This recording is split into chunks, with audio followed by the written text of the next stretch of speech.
মাশাআল্লাহ, রবকে খুশি করা একদম সহজ। সুবহানাল্লাহ তো বলে না।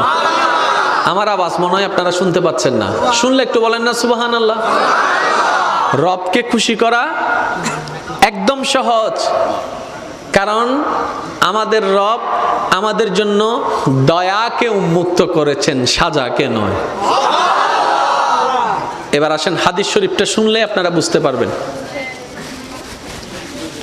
মনোযোগ মনোযোগ। আল্লাহ পাকের কাছে 100 ভাগ রহমত আছে। কয় ভাগ? 100 ভাগ। এই 100 ভাগ রহমতকে আল্লাহ 2 ভাগ করেছেন, 99 ভাগ একটা, 1 ভাগ একটা। এই 1 ভাগ রহমতকে আল্লাহ সমস্ত সৃষ্টির কাছে বিতরণ করে দিলেন।